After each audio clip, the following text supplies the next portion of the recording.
Question 1. Performance analysis shows that a significant portion of professional liability claims against architects stem from disputes over design outcomes, including issues related to the aesthetic appeal and practical usability of the completed structures. An underwriter reviewing an application for professional liability insurance for an architectural firm is presented with a project where the client has expressed concerns about the proposed building's visual harmony with its surroundings and the efficiency of its internal circulation. The architect maintains that the design represents a bold artistic statement and that the circulation plan is innovative, though less conventional. Which of the following approaches best reflects a prudent underwriting strategy for assessing the professional liability risk associated with these architectural design deficiencies? Option A. Conduct a detailed review of the architect's design documentation, including rationale for aesthetic choices and functional layouts, and assess their alignment with professional standards of care and contractual obligations, while considering the client's specific concerns and the architect's professional judgment. Option B. Automatically exclude coverage for any claims arising from aesthetic or functional design disputes, as these are inherently subjective and difficult to quantify as professional errors. Option C. Prioritize the architect's fee structure and the overall project budget, assuming that higher fees or larger budgets indicate a greater commitment to quality and a lower risk of design-related claims. Option D. Focus solely on whether the design complies with minimum building codes and regulations, disregarding any client feedback or concerns regarding the subjective aspects of aesthetics and functionality. The correct answer is A.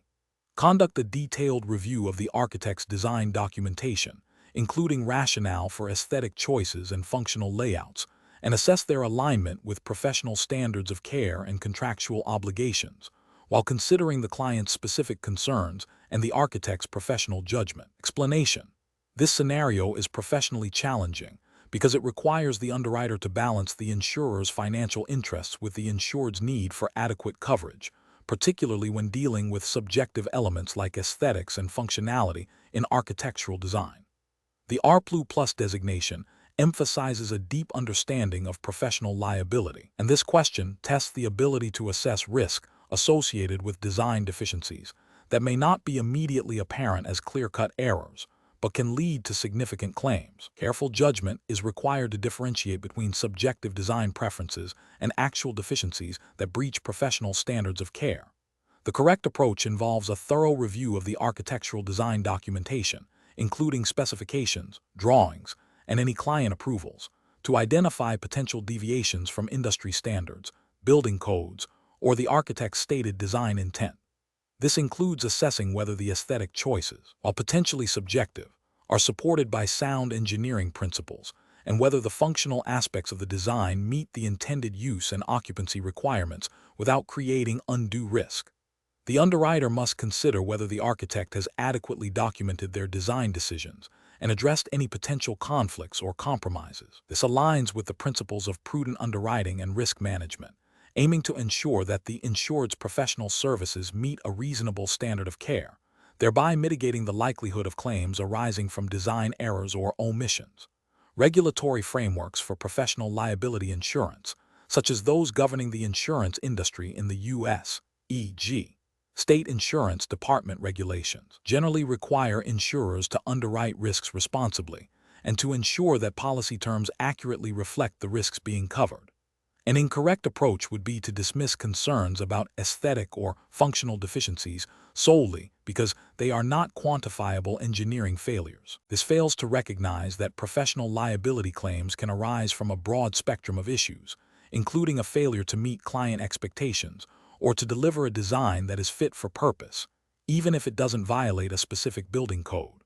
Such an approach could lead to underpricing the risk or providing inadequate coverage, potentially exposing the insurer to significant losses. Another incorrect approach would be to automatically deny coverage for any design that deviates from a perceived ideal aesthetic or functional standard, without a thorough investigation into the architect's professional judgment and the contractual obligations. This demonstrates a lack of understanding of the nuances of professional liability and the subjective nature of design, potentially leading to unfair claim denials and reputational damage for the insurer. Third incorrect approach would be to focus exclusively on the architect's professional fees or the project's budget as indicators of risk, without adequately assessing the technical and design merits of the project itself. While financial aspects are relevant, they do not directly address the core risk of design deficiencies. The professional decision-making process for similar situations should involve a systematic risk assessment that considers the nature of the professional service, the experience and qualifications of the professional, the complexity of the project, and the potential for errors or omissions to cause financial harm. This includes seeking clarification from the insured, consulting with technical experts if necessary, and ensuring that policy terms and conditions are appropriate for the identified risks. Question 2. Implementation of a new, innovative consulting service by a professional services firm, which has the potential to significantly increase revenue, but also introduces novel liabilities due to the untested nature of the service and the lack of established industry best practices, presents a unique underwriting challenge. How should an RPLU Plus candidate best categorize the primary risk associated with this new service offering for the purpose of professional liability insurance underwriting? Option A, speculative risk. Option B, static risk. Option C, dynamic risk. Option D, pure risk. Correct answer is A, speculative risk. Explanation: scenario analysis. This scenario presents a professional challenge for an RPLU Plus candidate by requiring them to distinguish between different types of risk in the context of professional liability underwriting. The challenge lies in accurately categorizing the risks based on their origin and potential impact, which directly influences the underwriting strategy, pricing, and the development of appropriate policy terms and conditions. Misclassification can lead to inadequate coverage, mispriced premiums, and ultimately, financial losses for both the insurer and the insured, as well as potential regulatory scrutiny for failing to adhere to sound underwriting principles. Correct approach analysis. The correct approach involves identifying the risk as speculative. Speculative risks, by definition, involve the possibility of both gain and loss. In the context of professional liability, a new service offering, while potentially profitable, also carries the inherent risk of unforeseen claims arising from its novel nature or the lack of established best practices. This aligns with the definition of speculative risk because the firm is venturing into an area where the outcome is uncertain, with the potential for both increased revenue and significant liability. Underwriters must assess these risks differently from pure risks, focusing on the potential for loss and developing strategies to mitigate it, rather than simply accepting or rejecting it. This aligns with the principles of prudent underwriting, as expected under the regulatory framework governing professional liability insurance, which emphasizes a thorough understanding of the risk landscape to ensure solvency and fair treatment of policyholders. Incorrect approach is analysis. Classifying the risk as pure risk is incorrect because pure risks, by definition, only involve the possibility of loss or no loss, with no potential for gain. While the new service offering certainly carries the possibility of loss claims, the underlying motivation for offering it is the potential for financial gain, profit. Therefore, it does not fit the definition of a pure risk. Categorizing the risk as static is incorrect. Static risks are those that arise from the physical environment or the actions of individuals that remain relatively constant over time. Examples include natural disasters or the risk of theft. A new service offering, on the other hand, is inherently dynamic. Its risks are influenced by evolving market conditions, technological advancements, changes in legal interpretations, and the firm's own learning curve in delivering the service. Labeling the risk as dynamic but not speculative is also incorrect. While the risk is indeed dynamic, the speculative element is crucial. The potential for financial gain from the new service is what makes it speculative. A dynamic risk can be pure, e.g., the risk of a new technology becoming obsolete, leading to financial loss but no inherent gain, or speculative, e.g., investing in that new technology with the hope of significant returns. In this case, the firm is actively seeking profit from the new offering, making it speculative. Professional reasoning. Professionals in professional liability underwriting must first thoroughly understand the definitions and distinctions between different risk classifications. When faced with a new venture, the initial step is to determine if the potential outcome includes the possibility of gain. If so, it leans towards speculative risk. Then, consider the source of the risk. Is it stable and predictable, static, or subject to change and evolution, dynamic? This analytical process allows for a more accurate assessment of the risk's nature, which is fundamental to developing appropriate underwriting strategies, pricing models, and policy wordings that comply with regulatory expectations for sound financial management and risk mitigation. Question 3.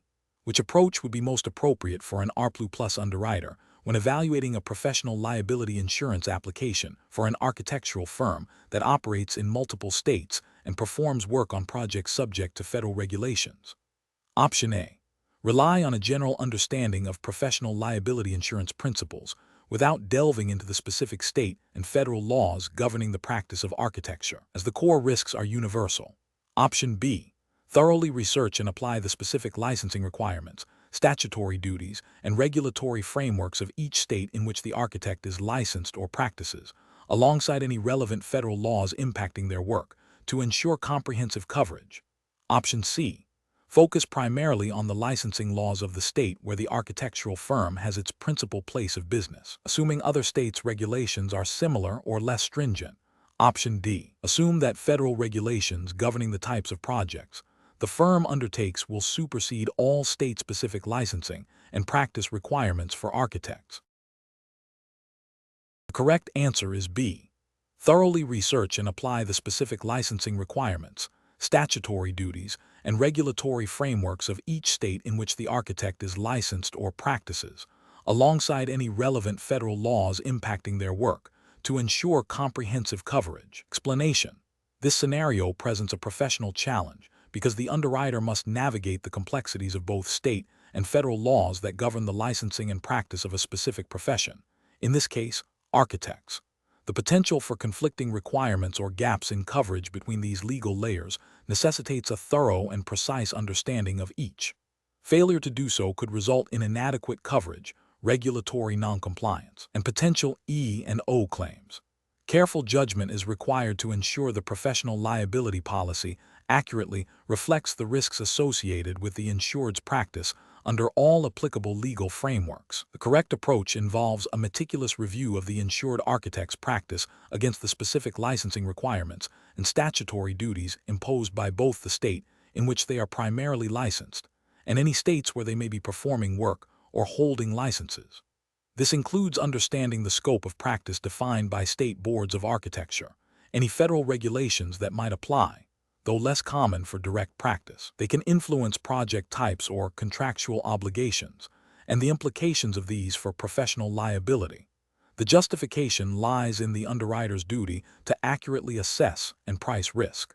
By aligning the policy terms and conditions with the full spectrum of legal obligations, the underwriter ensures the insured is adequately protected, and the insurer is not exposed to unforeseen liabilities arising from regulatory noncompliance or unmet statutory duties. This aligns with the core principles of prudent underwriting and risk management within the professional liability insurance sector.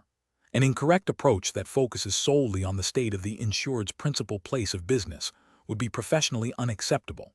This failure stems from ignoring the extraterritorial reach of professional licensing laws and the potential for architects to be subject to the laws of multiple states where they offer or provide services. This oversight could lead to a policy that does not cover the insured's activities in other jurisdictions, leaving them exposed to claims and the insurer to potential coverage disputes. Another incorrect approach that relies on a generic understanding of professional liability without specific reference to the governing state and federal laws for architects would also be a significant regulatory and ethical failure. This approach demonstrates a lack of due diligence and an insufficient understanding of the unique risk profile of the insured profession. Professional liability insurance is inherently tied to the specific regulatory landscape of the insured's practice, and a generic approach fails to account for the nuances of licensing requirements, standards of care, and potential liabilities that vary by profession and jurisdiction. A third incorrect approach that assumes federal law preempts all state licensing requirements for architects would be a critical error.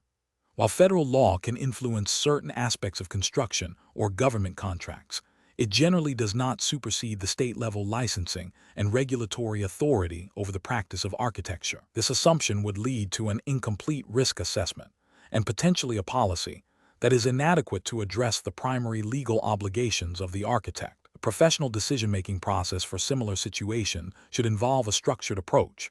1. Identify the specific profession and the relevant jurisdictions where the insured practices. 2. Research and understand the state-specific licensing laws, regulations, and disciplinary actions for that profession. 3. Investigate any applicable federal laws or regulations that may impact the insured's practice or contractual obligations. 4. Analyze how these legal frameworks define the scope of practice, standards of care, and potential liabilities. 5. Tailor the professional liability policy terms, conditions, and endorsements to address the identified risks and ensure compliance with all applicable laws. 6. Document the research and decision-making process thoroughly. Question 4. The analysis reveals that a professional liability policy is being terminated at the insured's request due to the cessation of their professional practice. The underwriter is reviewing the policy contract and applicable state regulations to determine the appropriate course of action regarding extended reporting periods. Which of the following approaches best aligns with regulatory requirements and professional best practices for handling this situation? Option A. Offer an extended reporting period that is significantly shorter than what is typically offered or mandated by state regulations, citing administrative cost savings. Option B. Advise the insured that extended reporting periods are never available when the insured voluntarily ceases practice, regardless of policy provisions or state law. Option C. Immediately terminate all coverage without any discussion of extended reporting periods, assuming the insured cessation of practice negates the need for future claims reporting. Option D. Offer the insured the option to purchase an extended reporting period, tail coverage, as per the policy's terms and relevant state statutes, clearly explaining the coverage duration, cost, and limitations.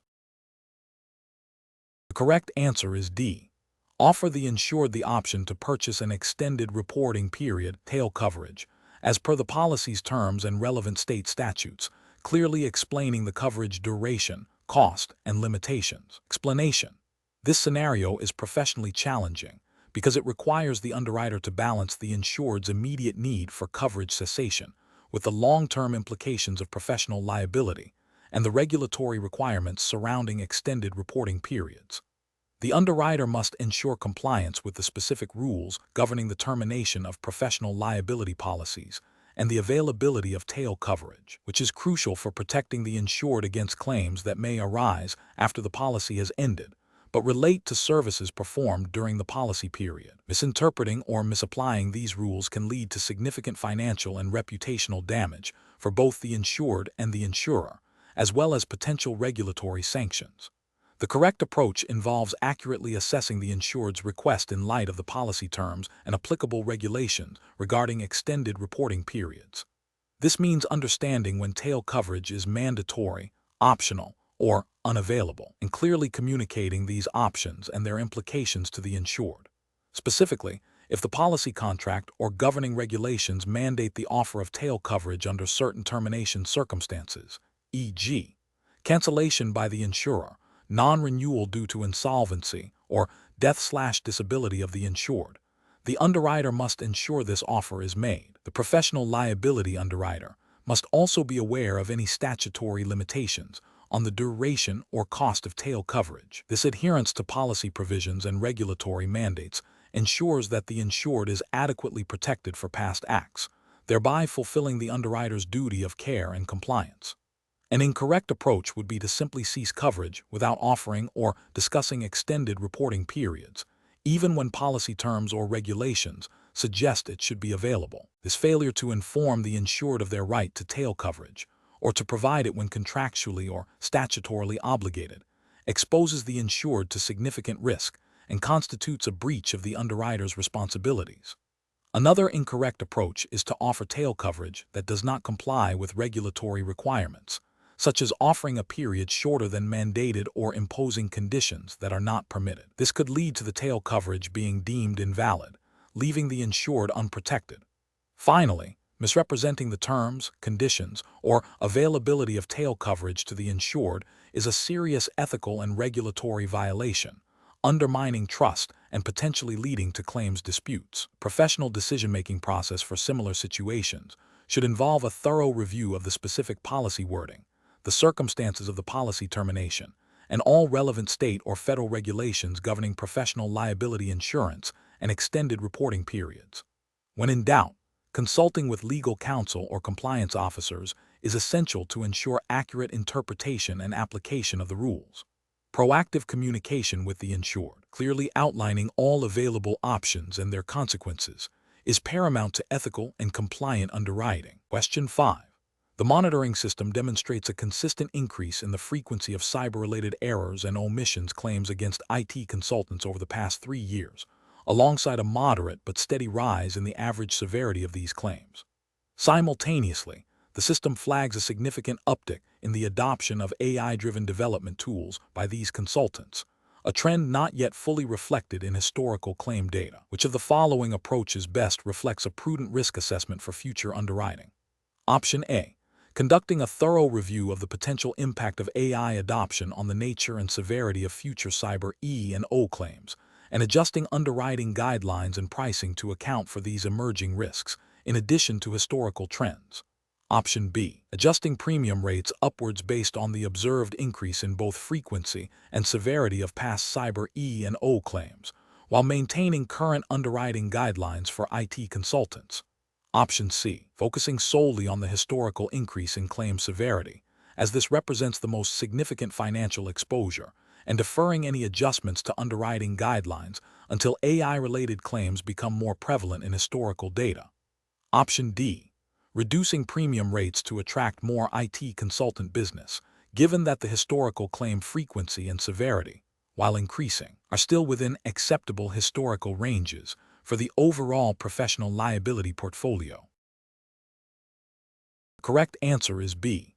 Adjusting premium rates upwards based on the observed increase in both frequency and severity of past cyber E&O claims, while maintaining current underwriting guidelines for IT consultants.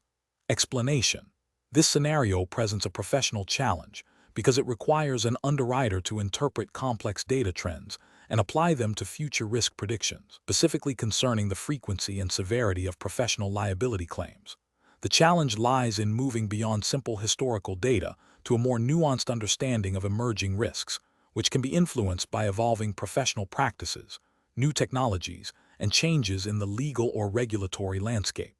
Accurate risk assessment is fundamental to professional liability underwriting, directly impacting pricing, coverage terms, and the overall financial health of the insurer. The correct approach involves a comprehensive analysis that considers both the historical frequency and severity of claims, but critically, also incorporates forward-looking indicators of potential changes.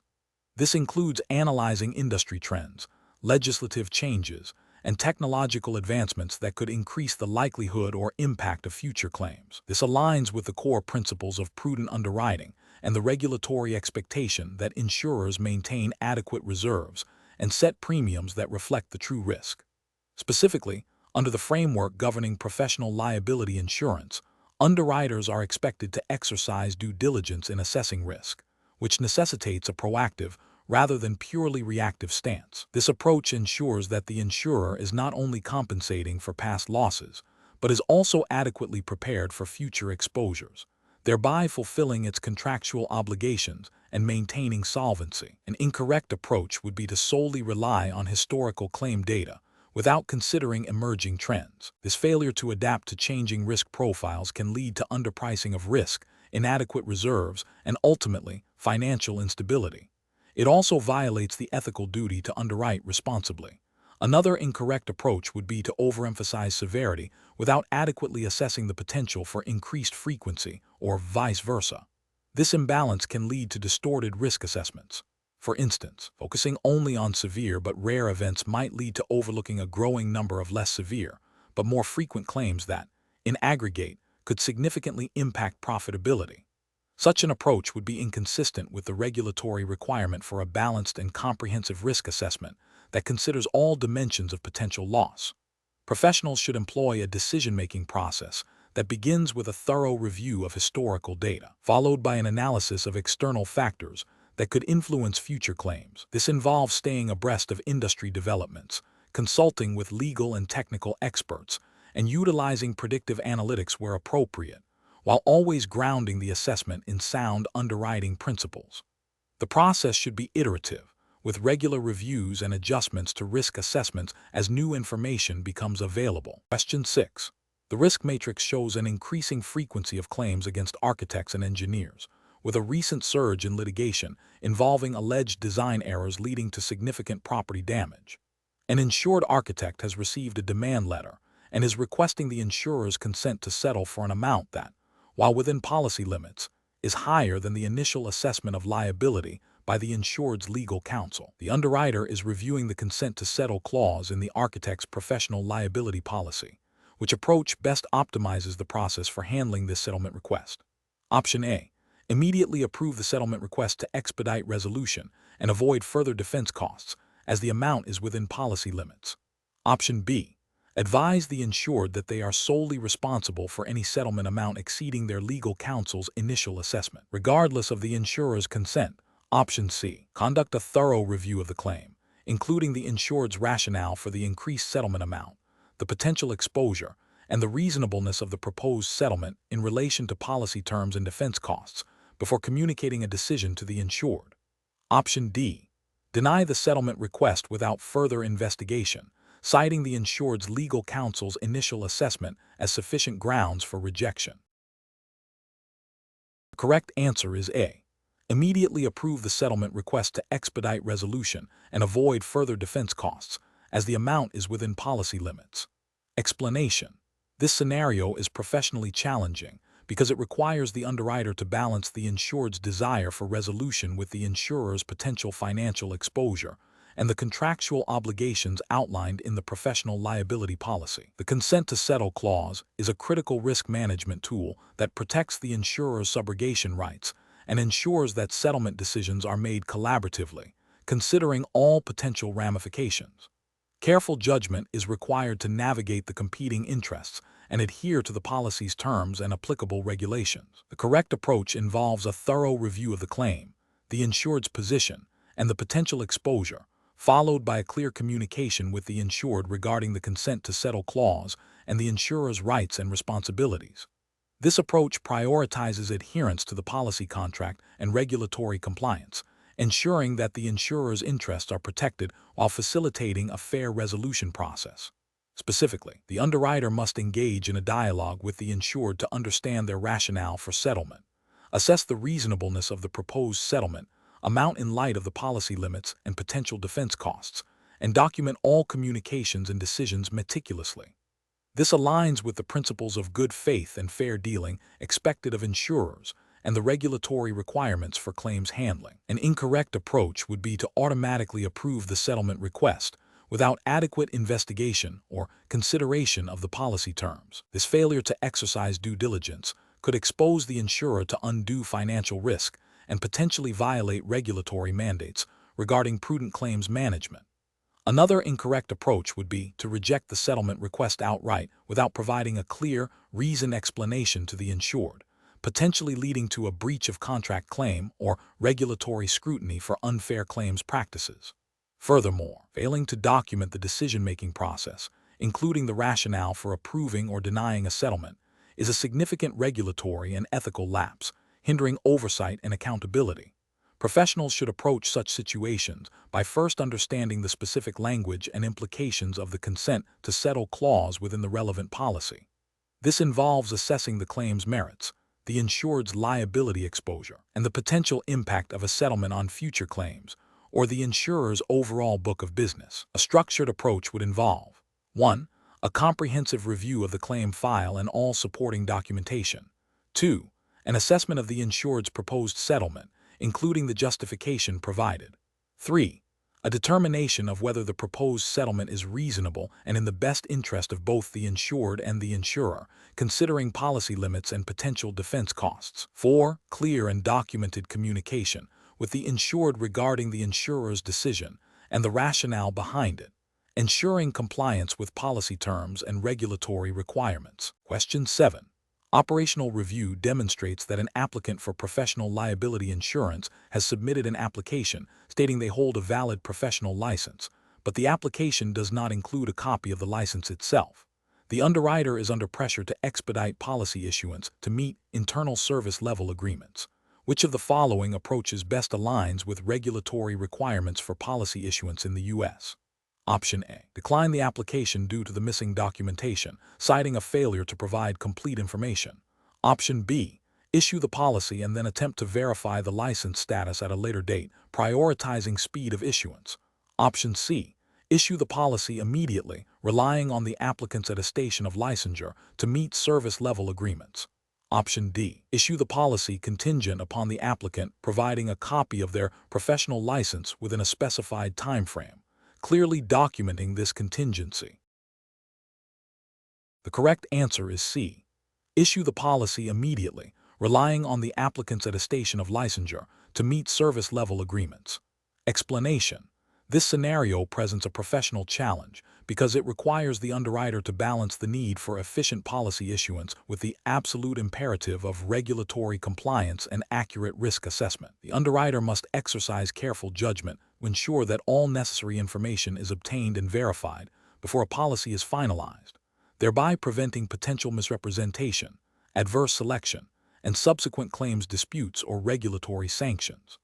The correct approach involves a thorough review of the application and supporting documentation, including verification of the applicant's professional license and any disclosed prior claims history, before issuing the policy. This aligns with the fundamental principles of underwriting, which mandate that coverage be based on accurate information and a sound understanding of the risk.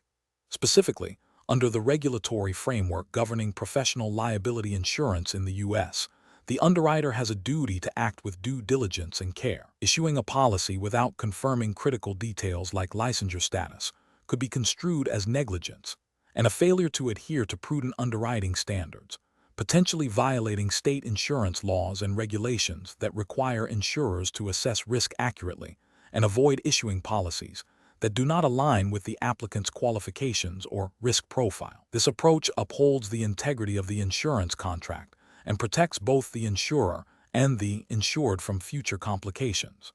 An incorrect approach would be to issue the policy based solely on the applicant's self-attestation of licensure without independent verification. This fails to meet the standard of due diligence expected of a professional liability underwriter.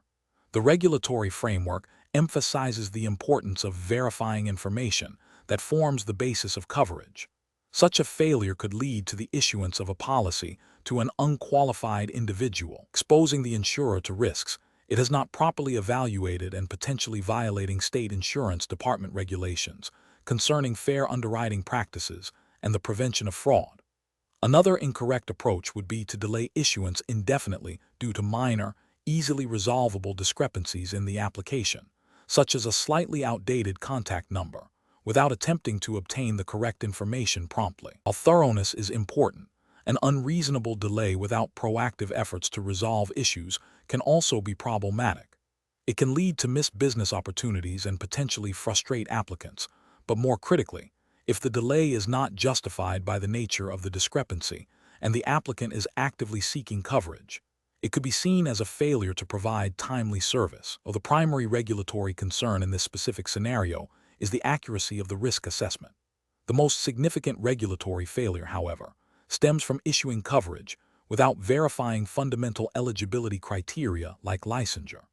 The professional decision-making process for similar situations should involve a systematic evaluation of the application against established underwriting guidelines and regulatory requirements. This includes identifying critical information that must be verified, such as professional licenses, certifications, and claims history. If any critical information is missing or questionable, the underwriter must take proactive steps to obtain clarification or verification before proceeding with policy issuance. This might involve requesting additional documentation, contacting the applicant or relevant licensing bodies, and documenting all communications and actions taken. The ultimate decision to issue, decline, or refer the application should be based on a comprehensive assessment of the risk, in accordance with regulatory mandates and the insurer's underwriting philosophy. Question 8. The audit findings indicate that the company's current reserve for outstanding claims and loss adjustment expenses, LE, may not fully reflect the anticipated future costs associated with its book of business.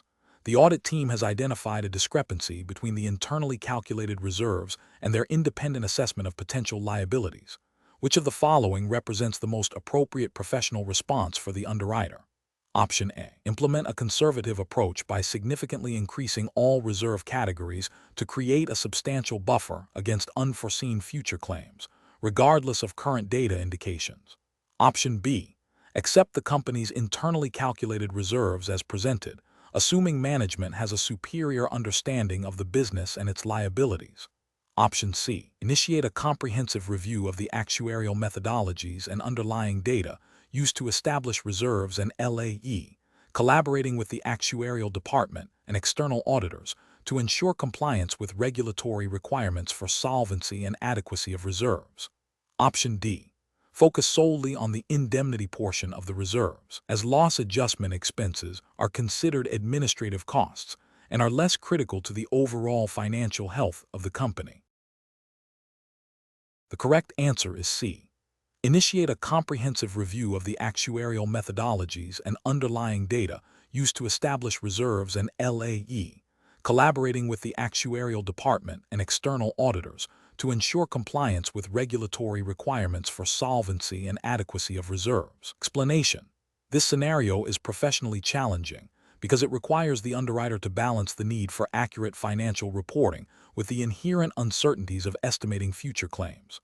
The audit findings highlight a potential disconnect between the company's reported reserves and the actual expected costs of claims, which can have significant implications for solvency, regulatory compliance, and stakeholder confidence. Careful judgment is required to ensure that reserves are neither understated, leading to potential insolvency, nor overstated, which can artificially depress profitability and impact pricing strategies. The correct approach involves a thorough review of the underlying data and methodologies used to establish reserves and loss adjustment expenses, LAE. This includes scrutinizing actuarial reports, claims data, and historical loss development patterns. The underwriter must ensure that the reserve methodology is sound, consistently applied, and adequately reflects all known and potential future costs, including both indemnity and LAE. Regulatory frameworks, such as those overseen by state insurance departments in the U.S., mandate that insurers maintain reserves sufficient to cover their liabilities. Failure to do so can result in regulatory sanctions, including fines and corrective actions.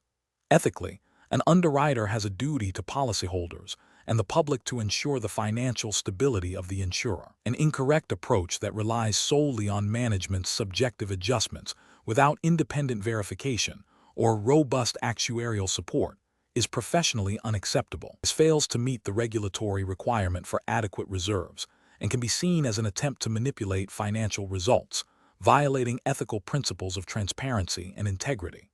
Another incorrect approach that ignores emerging trends or new information that could impact future claim costs, such as changes in litigation environments or economic factors, also leads to inadequate reserving. This demonstrates a lack of due diligence and a failure to adhere to the principle of reserving for all known and anticipated liabilities. A third incorrect approach that prioritizes short-term financial performance over long-term solvency by deliberately underestimating reserves would be a severe ethical and regulatory breach, potentially jeopardizing the company's ability to meet its obligations. The professional decision-making process for similar situations should involve a systematic review of all relevant information, consultation with actuarial experts, and a clear understanding of regulatory expectations. Underwriters must be prepared to challenge assumptions and methodologies that appear inconsistent with available data or industry best practices. They should document their rationale for reserve decisions and be able to defend them to auditors and regulators. A commitment to accuracy, transparency, and adherence to regulatory mandates forms the foundation of sound professional judgment in reserve management. Question 9. Consider a scenario where a professional liability insurance policy includes a duty to defend provision for covered claims. The insured professional incurs significant legal fees and expenses in defending against a lawsuit that appears to fall within the policy's coverage. However, as the defense progresses, it becomes evident that some of the legal strategies employed by the insured's counsel are exceptionally aggressive and may be contributing to prolonged litigation and escalating costs, even if they are technically related to the defense. As the underwriter, what is the most appropriate approach to managing these defense costs while upholding the policy's obligations? Option A. Immediately cease payment of all defense costs, citing the escalating nature of the expenses and the perceived lack of cost-effectiveness in the defense strategy, and require the insured to seek reimbursement only after the claim is resolved. Option B. Continue to pay all defense costs as incurred, as the policy's duty to defend provision generally obligates the insurer to cover all reasonable expenses associated with defending a covered claim, and the insurer should not second-guess the insured's chosen defense strategy. Option C. Engage in a proactive dialogue with the insured and their legal counsel to understand the defense strategy, discuss concerns about escalating costs, and explore potential avenues for more cost-effective defense measures, while continuing to pay for reasonable and necessary defense expenses directly related to the covered claim. Option D. Inform the insured that the policy's defense cost coverage is capped at a predetermined sublimit that was not explicitly communicated at the time of policy inception, and that all costs exceeding this implicit limit will not be covered. The correct answer is B. Continue to pay all defense costs as incurred, as the policy's duty to defend provision generally obligates the insurer to cover all reasonable expenses associated with defending a covered claim, and the insurer should not second-guess the insured's chosen defense strategy. Explanation: this scenario is professionally challenging because it requires the underwriter to balance the contractual obligations of the professional liability policy with the potential for abuse or overreach by the insured, all while adhering to the specific regulatory framework governing professional liability insurance in the United States. The definition and scope of defense costs are critical, and the underwriter must ensure that the policy's intent is upheld without creating an open-ended liability for the insurer. Careful judgment is required to distinguish between legitimate defense expenses and those that may fall outside the policy's coverage intent or are incurred unreasonably. The correct approach involves a thorough review of the policy's insuring agreement and definitions, specifically focusing on the defense costs provision. This approach requires the underwriter to assess whether the incurred expenses are directly related to the defense of a claim covered by the policy, are reasonable in amount, and have been incurred in good faith. Regulatory guidance in the U.S., particularly concerning unfair claims settlement practices, emphasizes the insurer's obligation to defend covered claims promptly and fairly. This includes not unreasonably denying coverage for legitimate defense costs. The underwriter's duty is to interpret the policy as written and apply it to the facts of the claim, ensuring that the insured receives the benefit of their coverage for covered claims while managing the insurer's exposure. This aligns with the principle of good faith and fair dealing expected of insurers. An incorrect approach that involves automatically denying all defense costs incurred after a certain point, regardless of their relevance to the covered claim, fails to uphold the contractual obligations of the policy. This could be construed as a breach of contract and potentially an unfair claims settlement practice, as it deprives the insured of a benefit for which they have paid premiums. Such an approach disregards the specific circumstances of the claim and the reasonableness of the expenses. Another incorrect approach is to approve all defense costs without any scrutiny, simply because they are associated with a claim. This ignores the underwriter's responsibility to manage the insurer's risk and ensure that policy terms are not being exploited. Unreasonable or excessive defense costs, even if related to a covered claim, can lead to significant financial losses for the insurer and may not be in line with the intended scope of coverage. This approach could also be seen as a failure to act prudently in managing the insurer's financial resources. A third incorrect approach is to unilaterally impose new conditions or limitations on defense cost coverage that are not explicitly stated in the policy. This constitutes a modification of the contract after the fact and can lead to disputes and regulatory scrutiny. The underwriter's role is to interpret and apply the existing policy terms, not to create new ones. The professional decision-making process for similar situations should involve a systematic evaluation of the claim and the associated defense costs against the policy's terms and conditions. This includes 1. Understanding the scope of coverage for the underlying claim. 2.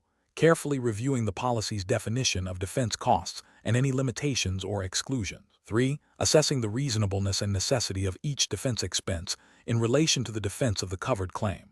4. Consulting with legal counsel when there is ambiguity or a need for expert interpretation of policy language or regulatory requirements. 5. communicating clearly and promptly with the insured regarding coverage decisions and any concerns about defense costs. 6. Adhering to all applicable state and federal insurance regulation, particularly those related to claims handling and unfair practices. Question 10. Strategic planning requires an underwriter to optimize the professional liability underwriting process. Which of the following approaches best balances efficiency with the imperative for thorough risk assessment and regulatory compliance? Option A. Prioritizing the reduction of average handling time for all applications, even if it means shortening the time allocated for reviewing key risk disclosures and supplemental information. Option B. Implementing a tiered review system where initial screening identifies standard risks for automated approval, while complex or high-exposure applications are escalated for detailed manual review by experienced underwriters. Option C. Relying exclusively on advanced artificial intelligence algorithms to underwrite all professional liability applications, minimizing human intervention to reduce processing time. Option D. Empowering entry-level underwriters to make final decisions on all but the most straightforward applications, with minimal senior review to expedite workflow. The correct answer is B. Implementing a tiered review system where initial screening identifies standard risks for automated approval, while complex or high-exposure applications are escalated for detailed manual review by experienced underwriters. Explanation. Scenario analysis.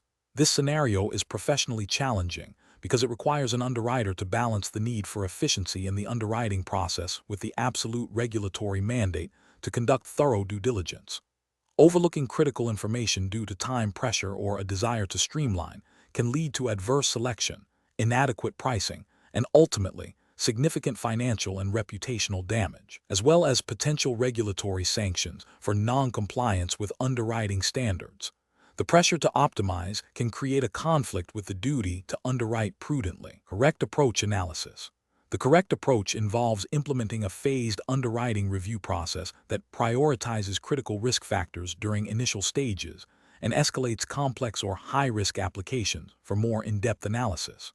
This method ensures that essential due diligence is performed on all applications while allowing for efficient processing of simpler risks. This aligns with regulatory expectations for a robust underwriting framework that mitigates adverse selection and ensures policy terms are appropriate for the risk presented, thereby upholding the principles of sound underwriting and regulatory compliance. Incorrect approach is analysis.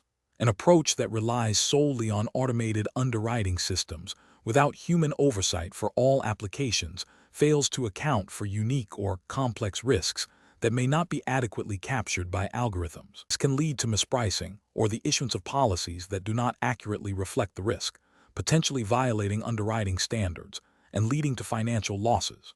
An approach that delegates the final underwriting decision to junior staff without adequate training or supervision on complex professional liability risks is problematic. This can result in inconsistent decision-making and a failure to identify subtle but significant risk indicators, which is a breach of the duty of care and regulatory requirements for competent underwriting. An approach that prioritizes speed of issuance over thorough risk assessment, even for high-value or complex accounts, is fundamentally flawed. This bypasses essential due diligence steps, increasing the likelihood of underwriting errors, adverse selection, and non-compliance with regulatory mandates for prudent risk selection and pricing. Professional reasoning. Professionals should adopt a risk-based approach to process optimization. This involves identifying critical control points within the underwriting workflow, understanding the potential impact of deviations from standard procedures, and ensuring that any streamlining efforts do not compromise the integrity of the risk assessment. Regular review and validation of the underwriting process against regulatory requirements and best practices are essential. Question 11. Compliance review shows that a professional liability underwriter is evaluating a renewal application for a small architectural firm.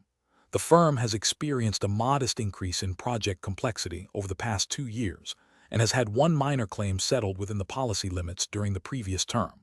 The underwriter is considering significantly increasing the premium and adding restrictive endorsements to the policy, citing the increased project complexity and the prior claim as indicators of heightened risk.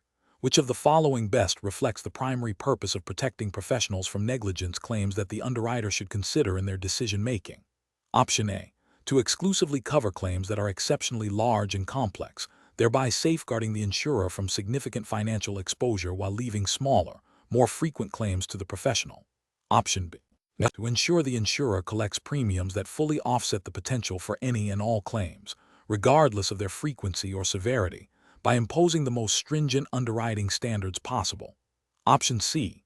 To act as a deterrent against all forms of professional error by making coverage prohibitively expensive and difficult to obtain for any firm with a history of claims. Option D. To provide a financial mechanism for professionals to manage the risks associated with unintentional errors or omissions in their services, thereby enabling them to practice with confidence and continuity. The correct answer is B. To ensure the insurer collects premiums that fully offset the potential for any and all claims, regardless of their frequency or severity, by imposing the most stringent underwriting standards possible. Explanation. Scenario analysis. This scenario presents a professional challenge because it requires the underwriter to balance the insurer's need to manage risk and financial exposure with the fundamental purpose of professional liability insurance, which is to protect professionals from the financial consequences of negligence claims. Misinterpreting the core purpose of this insurance can lead to underwriting decisions that are either overly restrictive, undermining the product's value, or overly permissive, exposing the insurer to unacceptable risk.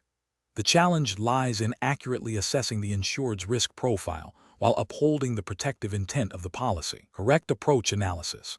The correct approach involves recognizing that professional liability insurance is designed to cover claims arising from errors, omissions, or negligent acts committed in the course of providing professional services. This protection is crucial for enabling professionals to practice without the constant fear of financial ruin due to an unintentional mistake. Therefore, the underwriter's role is to assess the likelihood and potential severity of such claims based on the professional's experience, the nature of their practice, and their risk management procedures, and then price the policy accordingly.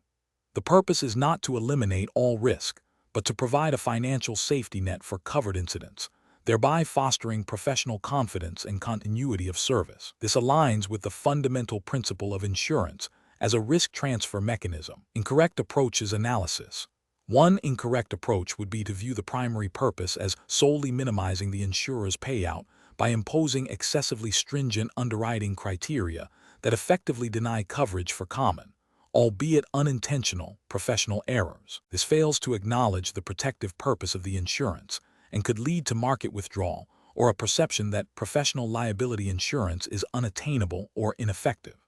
Another incorrect approach would be to focus solely on the potential for large claims without adequately considering the insured's risk mitigation efforts or the overall probability of such claims occurring.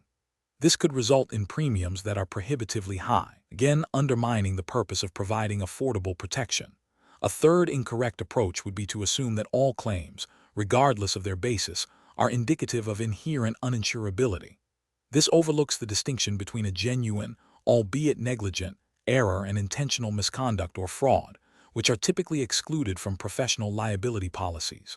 The purpose of the insurance is to cover the former, not the latter. Professional reasoning. Professionals should approach this by first clearly defining the core purpose of the insurance product they are underwriting. This involves understanding the intended beneficiaries and the specific risks the policy is designed to mitigate. Next, they must evaluate the insured's operations and risk management practices against this defined purpose. The decision-making process should involve a thorough risk assessment that considers both the potential for claims and the insured's efforts to prevent them. Finally, the underwriter must apply underwriting guidelines and pricing structures that are consistent with the product's protective intent while ensuring the financial viability of the insurer. This requires a nuanced understanding of risk and a commitment to the principles of insurance. Question 12. The control framework reveals that an underwriter is reviewing a claim alleging legal malpractice against an insured attorney. The claimant alleges the attorney negligently failed to file a critical document before the statute of limitations expired, resulting in the dismissal of their case. The insured attorney denies negligence, stating they believe they had an extension. The underwriter must decide whether to accept the claim for defense and potential indemnity. Which of the following represents the most appropriate approach for the underwriter? Option A. Conduct a thorough investigation into the facts surrounding the statute of limitations, the alleged missed filing, the insured's basis for believing an extension existed, and the potential damages, while reserving rights if necessary and appropriate. Option B. Advise the insured attorney to settle the claim quickly with the claimant to mitigate the insurer's exposure, without independently verifying the facts or the attorney's actions. Option C. Offer a minimal settlement to the claimant to avoid the costs of a lengthy defense, regardless of the merits of the claim or the insured's potential liability. Option D. Immediately deny coverage based on the insured attorney's belief of an extension, as this suggests a potential factual dispute rather than clear negligence. The correct answer is D. Immediately deny coverage based on the insured attorney's belief of an extension, as this suggests a potential factual dispute rather than clear negligence. Explanation. The control framework reveals that a professional liability underwriter faces a complex decision when presented with a claim involving potential legal malpractice. This scenario is professionally challenging because it requires balancing the insurer's obligation to defend and indemnify with the need to uphold ethical underwriting principles and adhere to regulatory requirements. The underwriter must critically assess the merits of the claim, the potential exposure, and the insured's conduct without prejudging the outcome of the underlying legal proceedings. The correct approach involves a thorough, objective investigation of the claim, focusing on whether the alleged errors or omissions by the insured attorney fall within the scope of coverage and are not excluded by policy terms. This requires a detailed review of the insured's professional conduct, relevant legal precedents, and the specific allegations made by the claimant. The underwriter must act in good faith, adhering to the terms of the professional liability policy and applicable state insurance regulations, which generally mandate fair claims handling practices and prohibit unfair denial of coverage. The decision to defend or deny coverage must be based on a reasoned analysis of the facts and policy provisions, documented meticulously. An incorrect approach would be to immediately deny coverage based on a preliminary assessment or a perceived lack of merit in the insured's defense without a comprehensive investigation. This could violate regulatory mandates for thorough claims investigation and could be construed as bad faith, leading to potential regulatory sanctions and extra-contractual damages. Another incorrect approach is to offer a settlement that is disproportionately low compared to the potential exposure, solely to minimize the insurer's immediate payout, without adequately considering the claimant's damages or the insured's potential liability. This disregards the duty to indemnify within policy limits and can also be seen as an unfair claims practice. Furthermore, failing to properly reserve for the claim based on the potential exposure or making a reservation of rights that is overly broad or lacks specific grounds can also lead to regulatory scrutiny and disputes. Professionals should employ a structured decision-making framework that begins with a clear understanding of the policy's insuring agreement, exclusions, and conditions. This should be followed by a diligent factual investigation, consultation with legal counsel when necessary to interpret policy language or assess legal exposure, and a thorough analysis of coverage based on the gathered facts and applicable law. The decision-making process must be documented, transparent, and consistently applied, ensuring compliance with all regulatory and ethical obligations. Question 13. Operational review demonstrates that the current loss adjustment expense (LAE) ratio is higher than industry benchmarks. To address this, the underwriting department is considering several strategies to optimize LAE. Which of the following approaches best aligns with regulatory expectations and professional best practices for managing LAE in professional liability insurance? Option A. Outsource all claims handling functions to a single third-party administrator with a fixed fee structure, without establishing detailed oversight protocols or performance monitoring.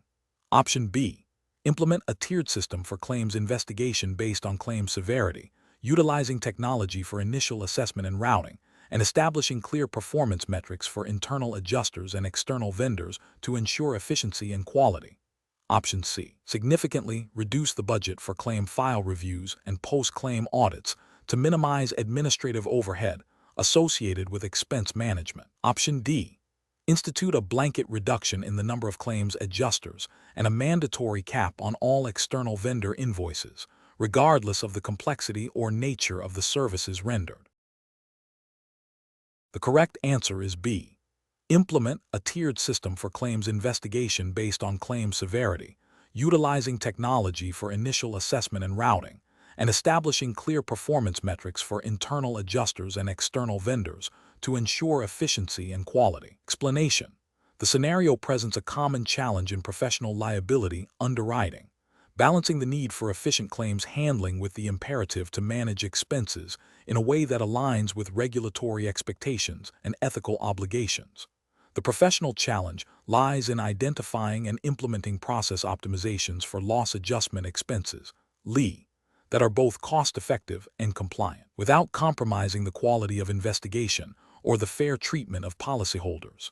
This requires a nuanced understanding of how LAE impacts profitability, policyholder satisfaction, and regulatory scrutiny. The correct approach involves a systematic review of LAE components to identify redundancies, inefficiencies, and opportunities for streamlining, without sacrificing necessary investigative thoroughness. This includes leveraging technology for claims processing, standardizing certain investigative procedures where appropriate, and negotiating favorable rates with external service providers. This approach is ethically sound and regulatorily compliant because it prioritizes responsible stewardship of company resources while ensuring that claims are handled competently and efficiently. From a regulatory perspective, particularly within the U.S. framework governing professional liability insurance, regulators expect insurers to manage their expenses prudently. This includes LAE, as excessive or inefficient LAE can be seen as a sign of poor management, potentially impacting solvency and the ability to pay future claims. Furthermore, an overly aggressive cost-cutting approach that compromises the quality of claims investigation could lead to unfair claim denials or delays, violating fair claims practices regulations. An incorrect approach would be to implement broad, across-the-board cuts to LAE without a detailed analysis of their impact. This could lead to understaffing claims departments, insufficient investigation of complex claims, or reliance on less experienced personnel, all of which can compromise claim handling quality and potentially lead to regulatory violations related to claims handling standards and fair practices. Another incorrect approach would be to outsource all claims handling to third-party administrators, TPA, without robust oversight and performance metrics. While TPAs can offer cost efficiencies, a lack of proper supervision can result in inconsistent claim handling, increased LAE due to inefficiencies in the TPA's operations, and potential regulatory issues if the TPA fails to adhere to the insurer's standards or applicable laws.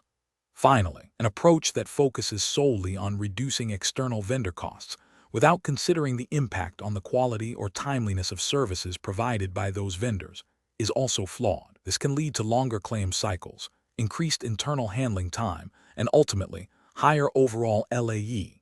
Professionals should adopt a decision-making framework that begins with a clear understanding of the regulatory landscape and the insurer's risk appetite.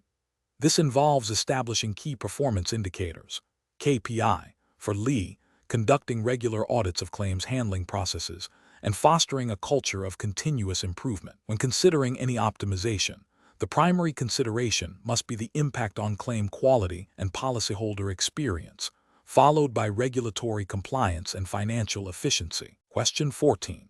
The risk matrix shows a moderate increase in the frequency of claims related to diagnostic errors within the radiology profession over the past 3 years. An applicant for professional liability insurance is a radiologist with a clean claims history, but their application indicates a specialization in a niche area of diagnostic imaging that has seen recent advancements and evolving diagnostic criteria. Considering this information and the general regulatory expectations for prudent underwriting in the U.S. professional liability market, which approach best reflects sound professional decision-making? Option A. Underwrite the risk based on the applicant's clean claims history and the standard industry terms for radiologists, without further inquiry into the specific nuances of their specialization. Option B. Impose a significant surcharge and a restrictive endorsement excluding coverage for claims arising from diagnostic errors in the applicant's specialized area, citing the increased industry trend. Option C. Decline coverage outright due to the inherent subjectivity of diagnostic interpretation and the observed increase in claims within the radiology profession. Option D. Request additional information from the applicant regarding their continuing education in the evolving diagnostic criteria for their specialization, and consider the potential impact of these advancements on diagnostic accuracy, adjusting terms and pricing accordingly if warranted. The correct answer is B. Impose a significant surcharge and a restrictive endorsement excluding coverage for claims arising from diagnostic errors in the applicant's specialized area, citing the increased industry trend. Explanation: this scenario is professionally challenging because it involves a complex interplay between the underwriter's duty to accurately assess risk and the potential for a claim arising from a failure to diagnose, which can be subjective and difficult to definitively prove at the time of underwriting. The underwriter must balance the need to underwrite profitably with the ethical obligation to consider potential exposures, even those that are not immediately apparent. Careful judgment is required to distinguish between a genuine failure to diagnose that constitutes a covered error or omission and a pre-existing condition that was not disclosed or a natural progression of a known illness. The correct approach involves a thorough review of the insured's application and any supporting documentation, seeking clarification where ambiguities exist, and considering the typical progression and diagnostic challenges of the medical condition in question. This approach aligns with the principles of prudent underwriting and the professional liability insurance policies intent to cover errors or omissions in professional services. Specifically, under the regulatory framework governing professional liability insurance in the U.S., as implied by the RPLU Plus designation, underwriters are expected to exercise due diligence in assessing risk. This includes understanding the scope of professional services covered and the potential for claims arising from negligence, errors, or omissions. A failure to diagnose, if it meets the criteria of negligence in the rendering of professional services by the insured healthcare provider, would fall within the scope of coverage. Therefore, an underwriter who proactively considers this potential exposure, even if it's not a certainty, is acting in accordance with their professional responsibilities. An incorrect approach that involves automatically declining coverage or imposing prohibitive terms solely based on the possibility of a future failure to diagnose, without sufficient evidence of a pattern of such claims or specific risk factors, would be professionally unacceptable. This would fail to adhere to the principle of underwriting based on assessed risk rather than speculation. Another incorrect approach would be to ignore the potential for failure to diagnose claims altogether, assuming that such issues are solely the responsibility of the insured to manage. This would represent a dereliction of the underwriter's duty to accurately assess and price risk, potentially leading to underpriced policies and financial instability for the insurer. Furthermore, failing to seek clarification on ambiguous information in the application, or not considering the standard of care expected of the insured's profession, would be a failure in due diligence, violating regulatory expectations for sound underwriting practices. Professionals should employ a decision-making framework that begins with a comprehensive understanding of the insured's professional activities and the specific risks associated with those activities. This involves reviewing all available information, identifying potential areas of exposure, and evaluating the likelihood and potential severity of claims. When faced with a situation like a potential failure to diagnose, the underwriter should ask, what is the nature of the professional service? What are the common diagnostic challenges in this field? Is there any information in the application that suggests a higher than average risk of diagnostic error? What is the insured's claims history? Based on this assessment, the underwriter can then make an informed decision about terms, conditions, pricing, or the need for further information. Question 15. Market research demonstrates that medication errors by healthcare professionals are a growing concern, leading to increased claims for professional liability insurance. An underwriter receives a claim alleging a significant patient harm resulting from a prescribing error by a physician insured under a standard professional liability policy. The policy has a broad insuring agreement for errors and omissions, but includes specific exclusions related to intentional acts and gross negligence. The underwriter's initial review suggests the error may have been a lapse in judgment rather than a deliberate act. What is the most appropriate initial step for the underwriter to take in managing this claim? Option A. Offer a minimal settlement to the claimant to avoid further investigation costs and potential litigation, assuming some level of liability. Option B. Immediately deny coverage based on the potential for gross negligence, as this is often excluded. Option C. Initiate a thorough investigation into the specific circumstances of the alleged error, reviewing all relevant documentation and policy provisions, and consult with legal counsel if the investigation reveals complex legal issues. Option D. Advise the insured physician that the claim is likely to be denied due to the nature of medication errors, and suggest they seek independent legal representation. Correct answer is B. Immediately deny coverage based on the potential for gross negligence, as this is often excluded. Explanation. This scenario is professionally challenging because it involves a complex interplay between underwriting principles, regulatory compliance, and the potential for significant financial and reputational harm to both the insured and the insurer. The underwriter must balance the need to accurately assess risk with the ethical obligation to ensure fair treatment of the insured. The specific jurisdiction for this exam is the United States, governed by state-specific insurance regulations and federal laws where applicable. The correct approach involves a thorough and objective investigation of the medication error claim, adhering strictly to the terms and conditions of the professional liability policy. This includes gathering all relevant documentation, consulting with legal counsel if necessary, and making a coverage determination based on the policy language and applicable state law. The regulatory justification lies in the principle of good faith and fair dealing, which is a cornerstone of insurance law in most U.S. jurisdictions. Underwriters must act diligently and impartially when investigating claims to avoid allegations of bad faith. Ethically, this approach upholds the contractual obligations between the insurer and the insured. An incorrect approach would be to deny coverage solely based on the fact that a medication error occurred, without a detailed review of the policy's exclusions and endorsements. This fails to acknowledge that professional liability policies are designed to cover errors and omissions, and the specific circumstances of the error are paramount. This approach risks violating state insurance regulations that prohibit unfair claim settlement practices and could lead to regulatory sanctions. Another incorrect approach would be to offer a settlement that is significantly below the actual damages sustained by the claimant, based on an assumption of liability without proper investigation. This constitutes bad faith and violates the duty of fair dealing. It could result in punitive damages awarded against the insurer and severe reputational damage. A third incorrect approach would be to delay the investigation and coverage determination unnecessarily, without providing clear communication to the insured. This can also be construed as a violation of Fair Claims Practices regulations and can exacerbate the insured's difficulties in managing the claim. Professionals should employ a structured decision-making framework that prioritizes a comprehensive understanding of the policy, a diligent investigation of the facts, and a determination of coverage based on objective criteria and applicable law. This framework involves 1. Policy review, thoroughly understanding the coverage, exclusions, and conditions of the professional liability policy.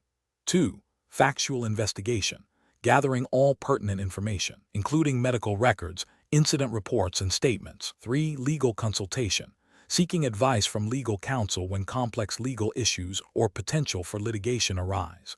4. Coverage analysis, applying the policy terms and relevant laws to the investigated facts to determine coverage. 5. Communication, maintaining clear and timely communication with the insured throughout the process. Question 16. Quality control measures reveal that a real estate agent applicant submission for professional liability insurance includes standard disclosure forms, but lacks specific details on their verification process for property condition reports and their procedures for ensuring clients fully comprehend the implications of disclosures. The underwriter is considering how to proceed. Which of the following approaches best aligns with prudent underwriting practices and regulatory expectations for professional liability insurance for real estate agents? Option A. Accept the application as is, assuming the agent's standard disclosure forms are sufficient and that any potential issues will be handled through the claims process. Option B. Rely solely on the agent's self-reported low-risk profile and their assurance that they adhere to all legal and ethical standards without requesting further substantiation of their operational procedures.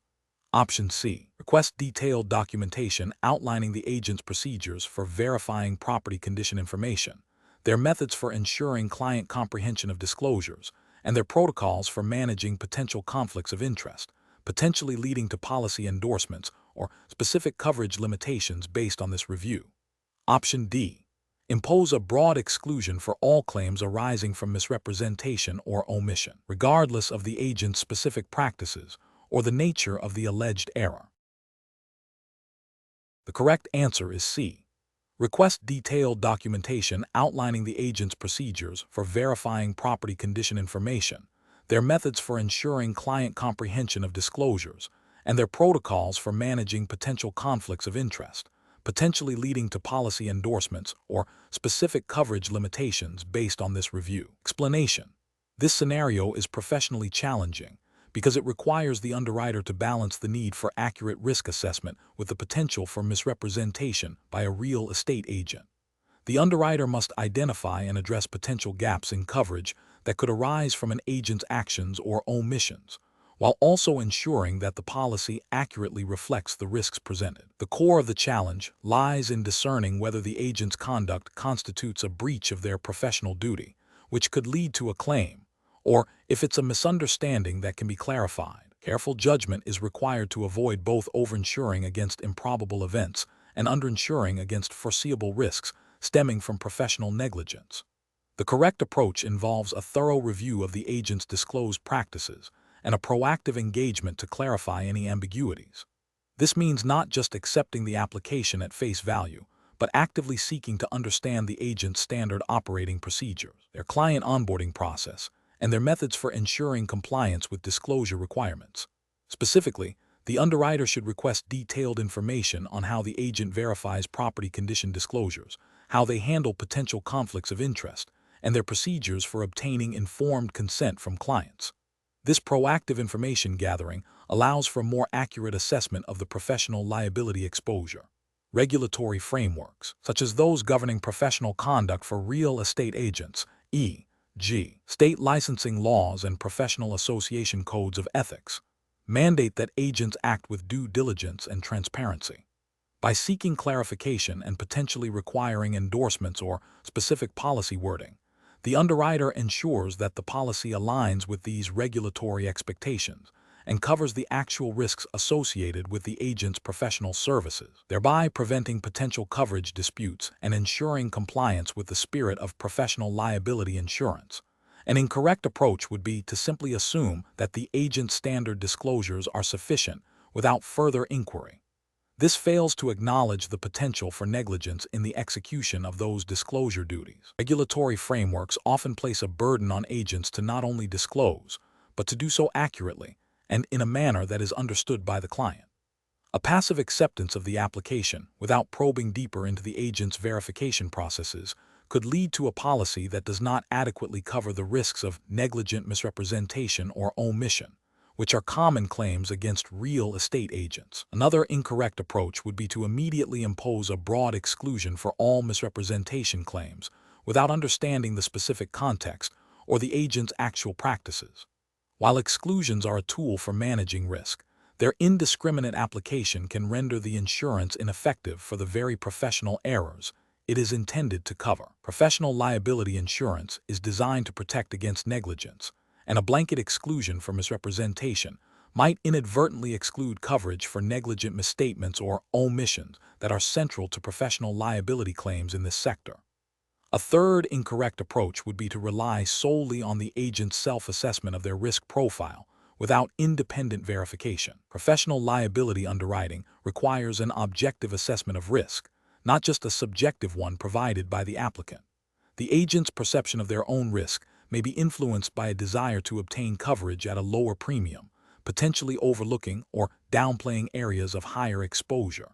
The professional decision-making process for similar situations should involve a structured risk assessment framework. This begins with understanding the applicant's business operations and professional services. Next, identify potential sources of professional liability claims specific to that profession, considering regulatory requirements and common litigation trends.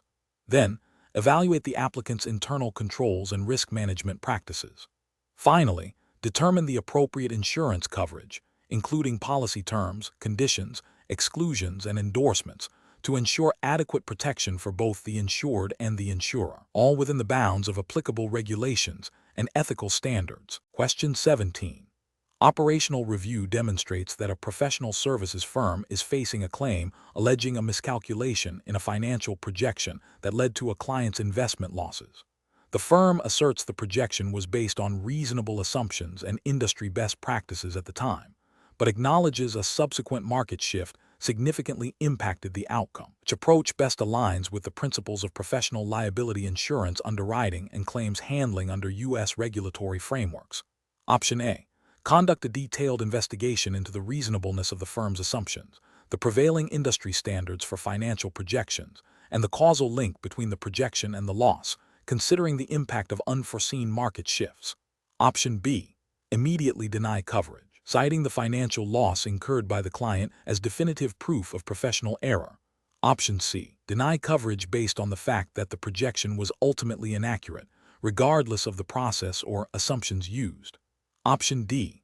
Offer a full settlement without further investigation, assuming that any financial loss following professional advice automatically triggers coverage.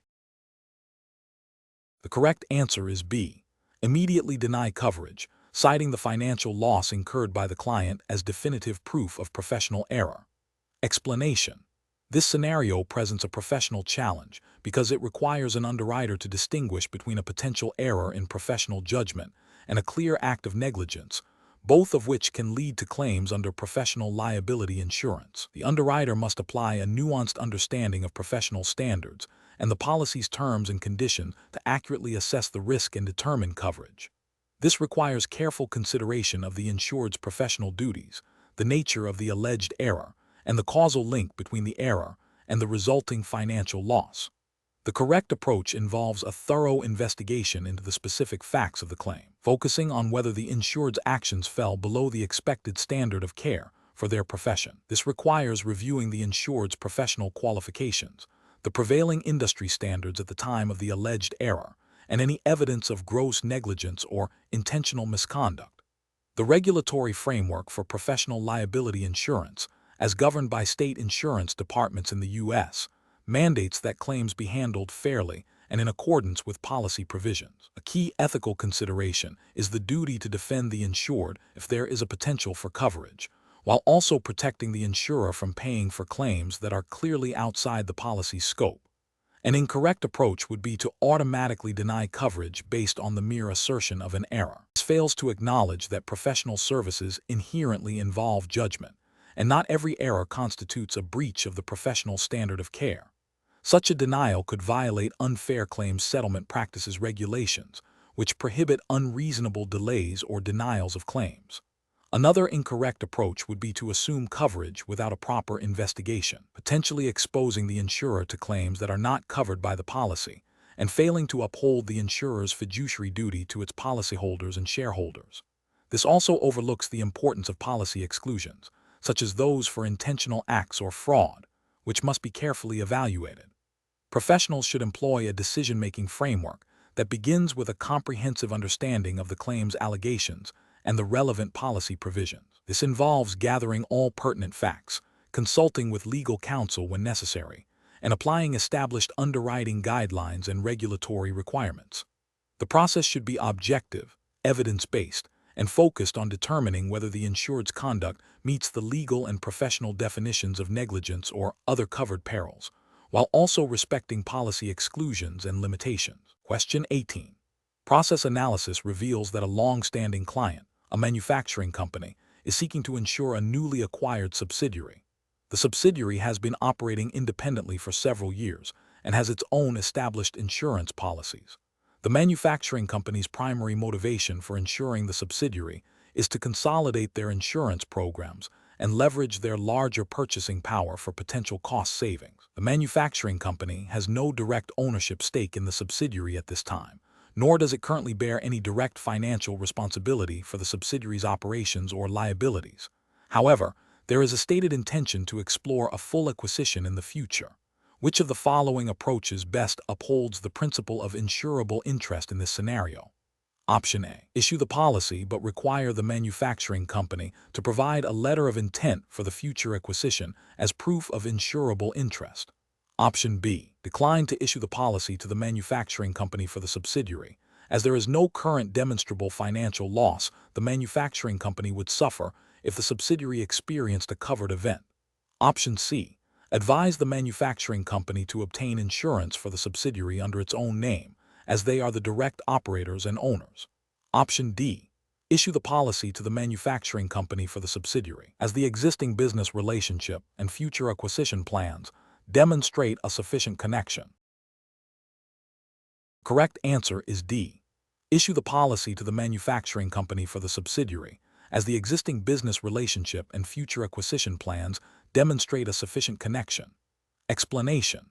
This scenario presents a professional challenge because it requires the underwriter to balance the principle of insurable interest with the potential for a business relationship to evolve, creating a gray area regarding financial exposure. The underwriter must apply the strict legal definition of insurable interest at the inception of the policy to ensure its validity, while also considering the ethical implications of potentially denying coverage based on a narrow interpretation that might overlook future developments. Careful judgment is required to uphold regulatory compliance without unduly hindering legitimate business insurance needs. The correct approach involves verifying that the applicant, at the time of policy inception, possesses a demonstrable financial stake in the subject of the insurance. This means the applicant would suffer a direct financial loss if the insured event occurred. This aligns with the fundamental principle of insurable interest, which is a cornerstone of insurance law in the United States, designed to prevent wagering and moral hazard. Regulatory frameworks, such as those overseen by state insurance departments, mandate this requirement for a policy to be legally enforceable. An incorrect approach would be to assume insurable interest exists solely based on a past business relationship without current financial exposure. This fails to meet the legal requirement that the interest must exist at the time of loss. Another incorrect approach is to issue a policy without confirming insurable interest, relying on the applicant's assertion alone. This violates the underwriter's duty to assess risk accurately and comply with regulatory mandates, potentially leading to voided policies and claims disputes. Finally, an approach that prioritizes securing the premium over verifying insurable interest is ethically unsound and regulatory noncompliant, as it undermines the integrity of the insurance contract. Professionals should employ a decision-making framework that begins with a thorough understanding of the applicant's current financial relationship to the insured entity or activity. This involves asking specific questions about ownership, control, and potential financial loss. If there is any ambiguity, further investigation or clarification from the applicant is necessary. The underwriter must then apply the legal definition of insurable interest as defined by the relevant U.S. state statutes and case law.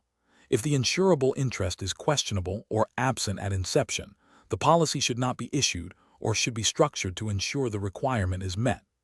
This systematic process ensures both regulatory compliance and ethical underwriting practices. Question 19. Process analysis reveals that a professional services firm, previously focused on traditional accounting services, has recently expanded its offerings to include complex cybersecurity consulting and data privacy advisory services for financial institutions. The firm's application for professional liability insurance highlights this expansion, but provides limited detail on the specific methodologies, client contracts, and risk mitigation strategies employed for these new service lines. The underwriter is tasked with assessing the insurability of this evolving risk profile.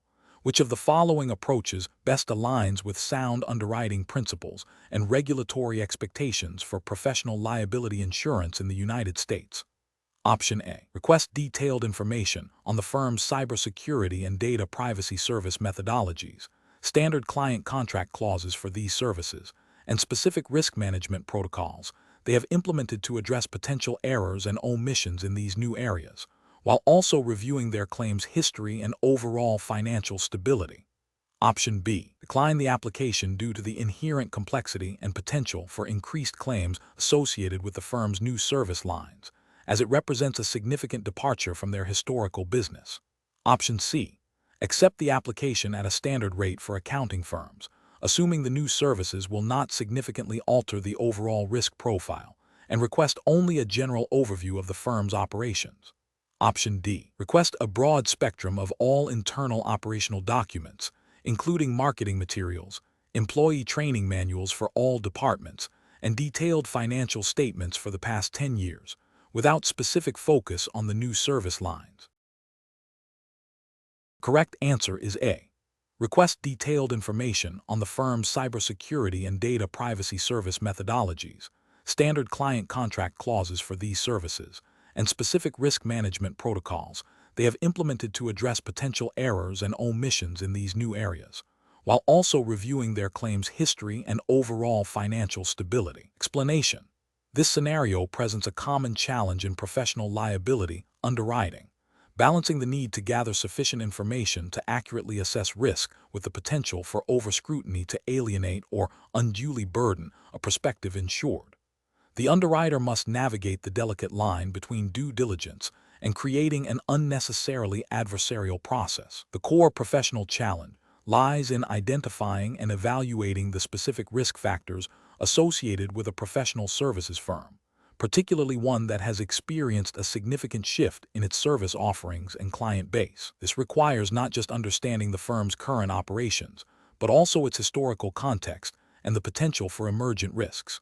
The correct approach involves a targeted and proportionate inquiry into the firm's risk management practices, claims history, and the specific nature of its new service lines. This demonstrates a commitment to understanding the unique exposures presented by the applicant, aligning with the fundamental principles of sound underwriting. Specifically, it adheres to regulatory expectations that underwriters conduct a thorough and informed assessment of risk before issuing a policy. This approach is ethically sound as it ensures fair pricing and appropriate coverage based on a realistic evaluation of the potential for loss, thereby protecting both the insurer and the insured from unforeseen financial consequences. It also aligns with the professional duty to underwrite responsibly, avoiding the assumption of risks that are not adequately understood or priced. An incorrect approach would be to dismiss the application outright due to the perceived complexity of the new services without a deeper investigation. This fails to meet the professional obligation to consider all eligible risks and could be seen as discriminatory or lacking in due diligence. It also misses an opportunity to potentially write profitable business if the risks are manageable with appropriate controls and pricing. Another incorrect approach would be to request an exhaustive and overly broad range of documentation that is not directly relevant to the identified risk factors of the new service lines. This demonstrates a lack of understanding of risk assessment principles and can be perceived as an unreasonable burden on the applicant, potentially leading to the loss of a valuable client. It also suggests an inefficient underwriting process, which is contrary to best practices.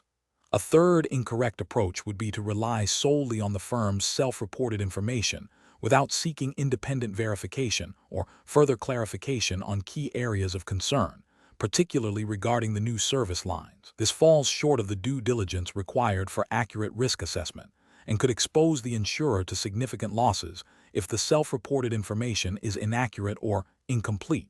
It violates the principle of informed consent in the insurance contract. The professional decision-making process for similar situations should involve a structured risk assessment framework. This begins with identifying the core business of the applicant and any significant changes or new ventures. Next, the underwriter should develop specific questions and information requests tailored to the identified risks, focusing on the firm's experience, client profile, contractual terms, and risk management procedures related to the new services. This targeted approach ensures efficiency and relevance. Finally, the underwriter should critically evaluate the information received, seeking clarification where necessary, and make a decision based on a comprehensive understanding of the risk and the applicant's ability to manage it. Question 20.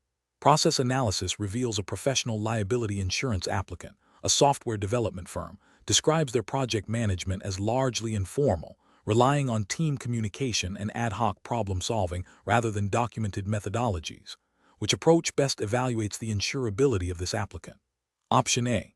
Accept the applicant's assurances that their informal processes are effective without further investigation, assuming that a successful business operation implies adequate risk management. Option B. Recommend that the applicant implement a specific standardized project management framework, e.g., Agile or Waterfall, as a prerequisite for coverage, regardless of their current operational model.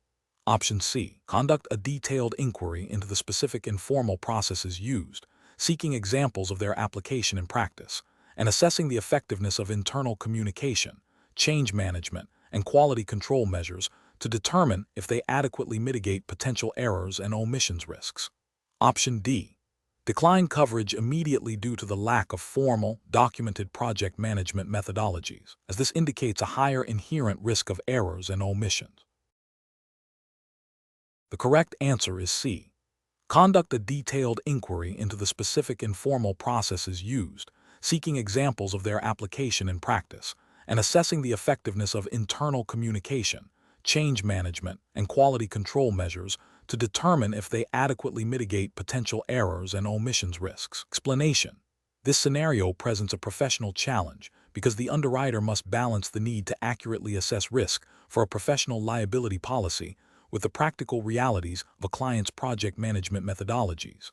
The client's reliance on informal processes, while potentially efficient for them, creates significant gaps in documentation and oversight, which are critical for evaluating the potential for errors and omissions claims. The underwriter's judgment is tested in determining whether the existing controls, however informal, are sufficient to mitigate the identified risks to an acceptable level, or if additional information or policy adjustments are necessary. The correct approach involves a thorough investigation into the client's actual project management practices, regardless of their formal designation. This includes understanding the client's internal communication protocols, change management procedures, quality assurance steps, and dispute resolution mechanisms. The underwriter must then assess whether these informal processes, when effectively implemented, provide a reasonable level of control and oversight to prevent or mitigate errors and omissions. This aligns with the professional duty of due diligence and the ethical obligation to underwrite risks responsibly, ensuring that the policy accurately reflects the exposure and that the premium is commensurate with that exposure. Regulatory frameworks, such as those governing insurance underwriting, emphasize the importance of a sound understanding of the insured's operations to avoid adverse selection and maintain market stability. An incorrect approach would be to dismiss the client's project management practices solely because they are not formalized or documented according to industry best practices. This overlooks the possibility that informal but robust systems can exist and function effectively. Such a dismissal could lead to an inaccurate risk assessment, potentially resulting in underpricing the risk and exposing the insurer to unacceptable losses, or overpricing the risk and unfairly penalizing the client. Ethically, this approach fails to engage in a good faith effort to understand the client's business. Another incorrect approach would be to accept the client's assurances about their informal processes without seeking any corroborating evidence or attempting to understand the specifics of how these processes operate in practice. This demonstrates a lack of due diligence and a failure to adequately assess the risk. It could lead to a policy being issued based on incomplete information, which is contrary to sound underwriting principles and regulatory expectations for risk management. A third incorrect approach would be to impose rigid, standardized project management requirements on the client without considering their specific business context or the feasibility of implementing such changes. This demonstrates a lack of flexibility and an inability to adapt underwriting practices to diverse client operations. It could result in the loss of a potentially viable client and a failure to recognize that different approaches can achieve similar risk mitigation outcomes. The professional decision-making process for similar situations should involve a structured inquiry into the client's operations. This includes asking open-ended questions about their processes, seeking examples of how they handle common project challenges, and understanding their internal controls. The underwriter should then critically evaluate the information gathered against established underwriting principles and their understanding of potential sources of professional liability claims. If significant gaps or uncertainties remain, the underwriter should consider requesting further documentation, conducting site visits, or proposing policy endorsements or exclusions to manage the identified risks. The ultimate goal is to make an informed underwriting decision that is both commercially sound and ethically responsible.